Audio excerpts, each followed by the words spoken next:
Bab 43 dan ke-44. Baik, Tuan Quinn, saya akan memintanya untuk segera pergi. Supervisor itu mengangguk dengan sigap. Lalu dia berbalik dan menatap Harvey dengan marah. Dia berkata, "Tuan, tolong keluar sekarang. Kami tidak menyambut Anda di sini. Jika Anda tidak tahu bagaimana cara untuk keluar, kami akan meminta penjaga keamanan untuk mengawal Anda keluar." Harvey tidak ingin diganggu olehnya. Dia hanya mengambil satu langkah ke depan dan menatap Mandy yang berdiri di hadapannya. "Harvey, mengapa kamu di sini?" Mandy baru sadar sekarang. Saat melihat Harvey, sosok cantiknya terlihat sedikit gemetar. Dia dipenuhi dengan kegembiraan dan kecanggungan sekaligus. Bahkan dia mengerti mengapa dia memiliki perasaan seperti itu. Dia jelas merasa cukup unggul di depan Harvey sebelumnya. Sekarang untuk beberapa alasan yang tidak diketahui, dia menyadari Harvey cukup menarik dipandang. Beberapa kali dia merasa sangat kesepian saat tidak melihatnya. Hal yang paling penting adalah dia merasa agak canggung dan khawatir saat Harvey melihatnya bersama pria lain. Dia takut suaminya akan marah. Mandy agak bingung dengan perasaannya saat itu. Harvey tidak mengatakan apa-apa, tetapi dia melirik Kevin di samping mereka. Mandy maju 2 langkah. Dia ragu-ragu sebelum memegang tangan Harvey dan menariknya ke samping. Kemudian dia berkata dengan lembut, "Harvey, jangan salah paham. Ini sepupu Angel. Meskipun dia selalu berusaha mengejarku, aku selalu menolaknya. Tapi hari ini ibuku memaksaku untuk datang ke sini bersamanya." Mendengar itu, Harvey akhirnya menemukan kebenaran. Sebelum Mandy selesai berbicara, dia mengangguk dan menjawab, "Aku mengerti sekarang." Dia menganggap bahwa ibu mertuanya adalah orang yang paling tidak sabar. Mereka belum melalui proses perceraian, tetapi ibu mertuanya sudah mulai mencari menantu laki-laki lain dengan tidak sabar. Don sudah pergi, tapi sekarang mereka punya pria lain bernama Kevin. Harvey mencibir dalam hati. "Mandy, siapa ini?" Kevin cukup tercengang saat itu. Orang macam apa Mandy itu? Dia adalah sang dewi terkenal di Newby. Dia selalu superior, dingin, dan menyendiri. Banyak orang yang ingin mendapatkan nomor kontaknya, tetapi mereka gagal. Bagaimana dia bisa mengenali petani atau pekerja seperti ini? Selain itu, mereka terlihat cukup dekat satu sama lain. Saat itu, Kevin agak kesal. Siapa orang ini?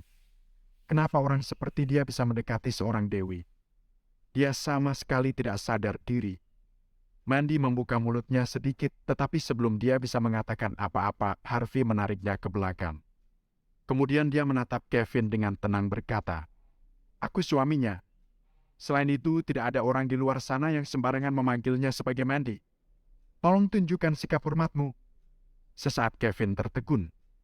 Setelah beberapa waktu, dia terlihat sudah memahami situasi. Dia memandang Harvey tiba-tiba terawa.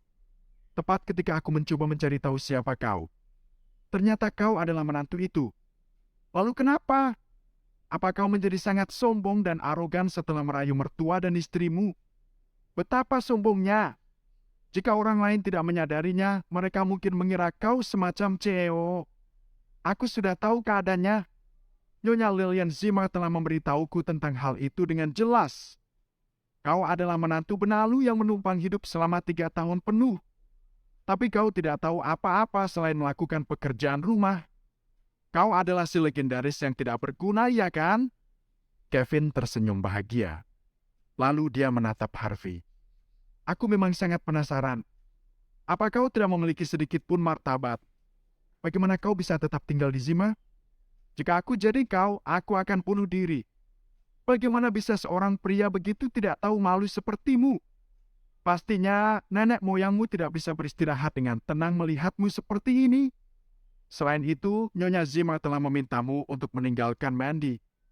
Kapan kau berencana untuk melanjutkan proses perceraian? Apa kau ingin aku membawamu ke sana sekarang?" Kevin terus menghina. Dia hanya menantu yang menumpang hidup. Seorang pecundang. Mana bisa dia bertingkah seperti itu di depanku? Mandy menggigit bibirnya sedikit dan berkata dengan lembut, "Kevin, tolong hentikan sekarang kita." Kevin tersenyum tipis dan menyela Mandy. Kemudian dia menatap Harvey dan berkata, "Tuan Yop, aku tidak akan marah padamu hari ini demi Mandy. Jika tidak, aku akan meminta seseorang untuk memukulimu dengan keras dan mematahkan kakimu karena aku marah." Setelah itu, dia melirik supervisor di sampingnya dan berkata dengan dingin, "Untuk apa dia datang ke sini? Apa dia mengatakan sesuatu?" Supervisor itu berkata dengan lembut, "Dia datang untuk membeli mobil baru. Dia mengincar Porsche Panamera." Saat dia bilang tentang itu, pikirannya dipenuhi dengan penghinaan terhadap Harvey. Bagaimana mungkin ada orang seperti ini? Dia menjalani hidupnya dengan merayu orang lain. Dia pikir dia siapa? Mengapa dia tidak di rumah melakukan pekerjaan rumah dengan baik?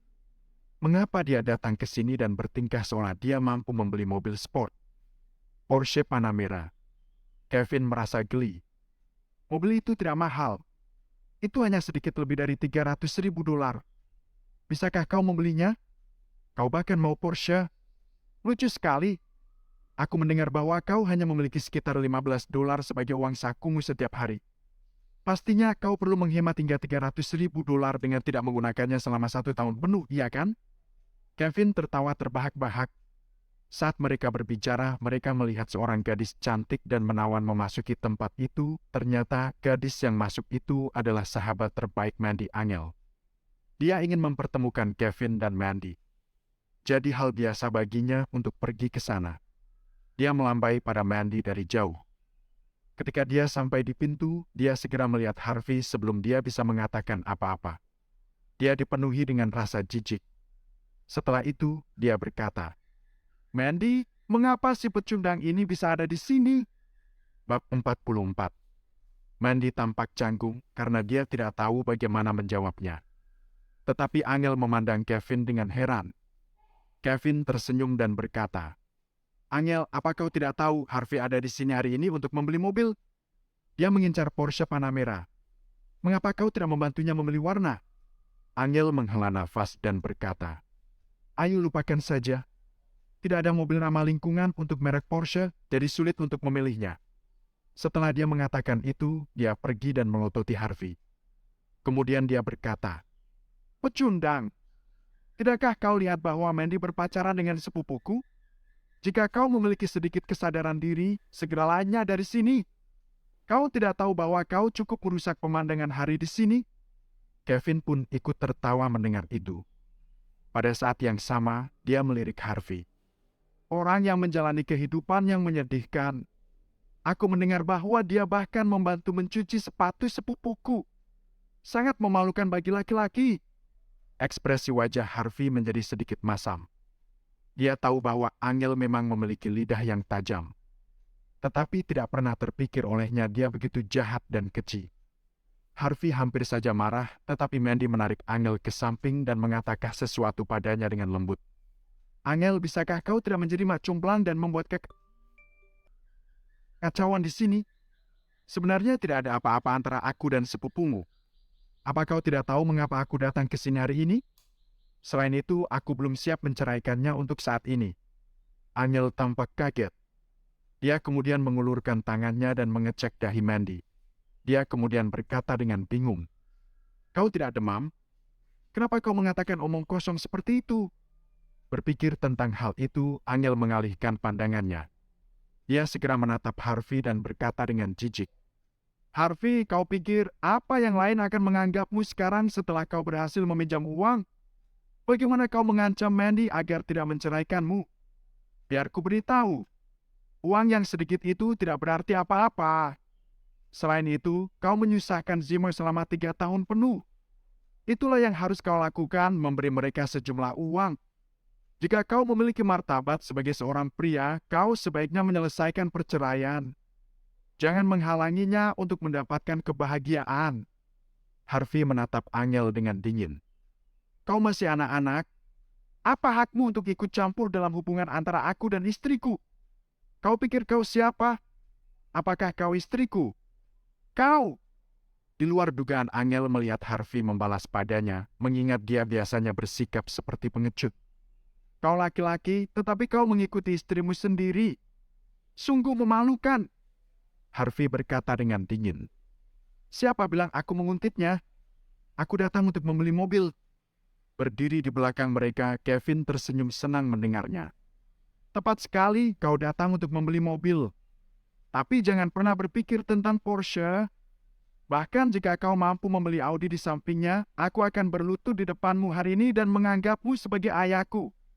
Karena itu, Gavin sangat meremehkannya. Dia telah melihat begitu banyak orang yang ingin bersikap sombong dan arogan untuk pamer semata hingga saat-saat terakhir. Orang-orang seperti Harvey bahkan tidak tahu apa artinya Porsche. Di sisi lain, para penjual, resepsionis, dan pelanggan lainnya tidak bisa menahan tawa. Apa aku salah dengar? Menantu yang menumpang hidup yang sangat berani dan dia datang ke sini untuk membeli mobil mewah. Sepertinya dia adalah menantu Zima yang menumpang itu.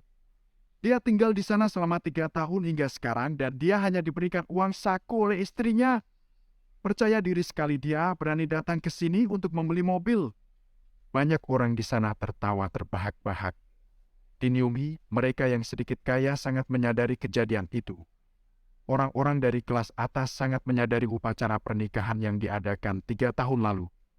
Tidak banyak orang yang tahu siapa dan seperti apa menantu laki-laki yang tidak berguna dari Zima. Tetapi kebanyakan dari mereka telah mendengar tentang dirinya. Siapa bilang aku tidak mampu? Ucap Harvey dengan dingin. Angel tertawa. Dia kemudian berkata, ya, kau pasti mampu membelinya. Kau tidak hanya mampu membeli mobil biasa, tetapi kau juga mampu membeli Porsche. Setelah itu, Angel berjalan menuju Mandy dan berkata dengan lembut, Mandy, katakan yang sebenarnya. Apa pecundang ini menguntitmu dan melihatmu bertemu dengan sepupuku? Apa dia mengancam dan meminta tunjangan darimu? Jika itu masalahnya, jangan pernah membayarnya sepeser pun. Berdiri di samping mereka, Harvey tak bisa berkata apa-apa. Angel benar-benar memiliki imajinasi yang liar. Dia bahkan bisa memikirkan hal seperti itu. Hal apa yang ingin dia lakukan nanti? Apa dia ingin syuting untuk drama TV? Mandy hampir tidak tahan menyaksikan semua itu. Dia berkata dengan cepat, Angel, tolong jangan bicara omong kosong lagi. Memang benar kita bertemu dia di sini. Dia tidak meminta uang dariku. Kenapa aku tidak boleh memakinya? Jangan bilang kalau kau ingin melindungi pecundang ini. Mandy, jangan merasa tersentuh dengan apa yang dia lakukan sebelumnya saat dia menggantikanmu dan menjadi sandera untukmu. Kuberitahu ya, itu tidak pantas. Orang ini tidak hanya menyia-nyiakan 3 tahun masa mudamu, tapi dia juga sangat mempermalukan Zima selama 3 tahun penuh. Mengapa kau ingin diganggu oleh orang sepertinya? Kau tidak perlu peduli padanya sama sekali. Kau seharusnya sudah menceraikannya sejak lama. Selain itu, Tuan Yok, jika kau laki-laki, jangan bergantung pada Mandy dan jangan ganggu dia lagi. Aku sama sekali tidak pernah melihatmu sebagai pria sejati. Lalu dia mencibir. Bab 45 dan ke-46. Saat itu, Harvey bahkan tidak ingin diganggu oleh Angel, dia hanya tertawa santai, menatap Gavin, dan berkata, awalnya aku memang ingin bekerja sama denganmu. Tapi sayang, tingkah laku dan sopan santun kalian di sini cukup mengecewakan. Aku pikir kita bisa melupakan soal kerja sama kita. Gavin tertawa terbahak-bahak. Kau memang cukup lucu. Kemudian dia menunjuk ke arah Harvey dan berkata, kau tahu apa itu arti dari kerja sama? Apa kau terlalu banyak membaca novel? Apa menurutmu kerja sama bisa membeli mobil gembel? Sepertinya Nyonya Zima tidak salah soal semua tentangmu. Kau benar-benar pria menyedihkan dan memiliki ego yang tinggi. Kau tidak jauh lebih baik dari siapapun jika kau membanggakan diri sendiri. Biarkan aku jujur padamu. Jika kau benar-benar seorang pria, cepatlah pergi. Jangan mempermalukan Mandy di sini. Aku tidak tahan melihatmu seperti ini lagi. Gavin merasa jijik. Angel yang berdiri di samping mereka sedang tertawa tanpa henti sekarang. Menantu benalu ini telah mempermalukan laki-laki. Sudah cukup, Harvey, jangan kelewatan. Aku tidak punya waktu untuk berbicara omong kosong denganmu di sini. Aku perlu membicarakan hal yang serius dengan Mandy nanti. Silakan pergi. Jelas, Gavin sudah kehilangan kesabarannya. Dia mengayunkan arloji emasnya. Harvey tersenyum tipis. Dia kemudian berkata, Tuan Quinn, kau tidak perlu mengusirku karena aku akan pergi. Tapi aku takut kau akan berlutut dan memohon padaku untuk tinggal jika aku pergi nanti. Harvey menatap Gavin dengan dingin dan bergumam dalam hati. Sepertinya orang ini bahkan tidak tahu dengan siapa dia berbicara sekarang. Saat ini, aku bahkan tidak tahu berapa banyak orang di seluruh Nyunghi yang menangis, berteriak dan memohon agar aku berinvestasi pada mereka. Apalagi pusat otomotif ini punya utang yang besar. Jika aku menolak untuk berinvestasi di dalamnya, mereka pasti akan gulung tikar dalam waktu kurang dari setengah tahun. Harvey, aku kenal seorang spesialis psikiater di rumah sakit kota. Apa kau memerlukan bantuanku untuk mengatur janji temu? Kenapa kau tidak pergi dan menemui psikiater? Kau tidak perlu melakukan banyak hal. Biarkan dokter memasukkan jarum ke otakmu untuk mengeluarkan cairan dari kepalamu. Lihat apakah kau masih bisa berhayal di sini. Kevin tidak bisa menahan tawa. Apa kau ingin aku berlutut dan memohon? Jika benar-benar ada hari seperti itu, aku akan sujud kepadamu dan menyembahmu seperti Tuhan. Aku bahkan akan menganggapmu sebagai ayahku. Mengerti? Enyahlah. Maka kau perlu mengingat apa yang kau katakan barusan. Aku benci jenis pria yang selalu ingkar janji. Harvey tersenyum tipis. Dia kemudian berbalik dan pergi. Mandy, jangan pedulikan orang gila itu. Tapi izinkan aku memberimu nasihat. Kau harus menceraikannya. Lebih cepat lebih baik. Orang seperti dia sudah gila. Siapa yang tahu dia mungkin akan menyakitimu suatu hari nanti? Melihat Harvey saat dia pergi, Kevin dipenuhi dengan sedikit simpati. Cukup. Jangan membicarakan orang yang tidak berguna itu lagi. Mari kita pergi dan menunggu CEO York Enterprise di kantor. Dia mungkin akan segera datang. Kevin, apa kamu berbicara tentang York Enterprise? Apa maksudmu York Enterprise yang telah berinvestasi di banyak perusahaan di Nyunghi? Aku mendengar bahwa CEO baru mereka masih muda dan cakap. Selain itu, dia cukup misterius, rendah hati, dan tampan. Dia benar-benar pangeranku yang menawan. Kevin, kau harus memperkenalkan dia padaku. Angel dipenuhi dengan kekaguman yang luar biasa. Dia kemudian melihat ke arah Mandy dan berkata, Mandy, sepupuku ini kenal banyak orang dan dia juga memiliki koneksi yang baik di Nyunghi. Kau harus menyayanginya. Mandy menggelengkan kepalanya, tetapi dia tidak membalasnya. Saat itu, pikirannya dipenuhi dengan gambaran sosok Harvey ketika dia berbalik dan pergi. Mengapa dia tampak begitu aneh? Tetapi dia sangat tampan karena alasan yang tidak diketahui. Selain itu, sekarang sudah siang. Bagaimana dia bisa kemari? Apa dia mengendarai sepeda listrinya? Memikirkan hal itu, Mandy sangat cemas. Di sampingnya, Angel menatap sepupunya dengan bangga. Betapa baiknya dia melakukan itu. Dia memuji sepupunya habis-habisan. Kevin pun diam-diam mengacungkan jempol pada Angel. Angel benar-benar memberikan andil besar.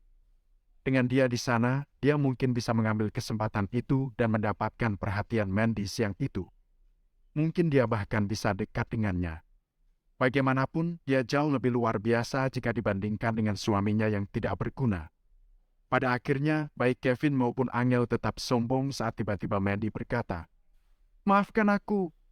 Aku ingat ada urusan yang harus aku kerjakan. Aku akan bertemu dengan CEO York Enterprise lain kali. Meski begitu, Mandy bahkan tidak menunggu tanggapan mereka. Dia kemudian bergegas keluar lobi dengan cepat. Mandy! Mandy! Baik Kevin dan Angel tercengang. Apa yang sebenarnya terjadi? Segalanya tampak begitu mulus barusan. Di luar pusat otomotif, Harvey tidak bisa menghidupkan mesin sepeda listriknya dalam waktu yang lama. Ketika dia sangat tidak berdaya, Mandy telah mendatanginya. Harvey, mau kemana? Kau ingin aku memberimu tumpangan? Melihat itu, Mandy ragu-ragu sejenak sebelum berkata. Harvey menatapnya dan berkata dengan tenang. Apa kau tidak punya urusan serius dengan Tuan Quinn? Kenapa kau pergi ke sini? Meski Mandy terpaksa harus bertemu dengan Kevin karena seberapa keras Lillian dan Angel berusaha menyatukan mereka, Harvey tetap cukup resah dan kesal karenanya. Bagaimanapun, Mandy adalah istrinya dan dia telah jatuh cinta padanya. Tidak, ini bukan seperti yang kau pikirkan.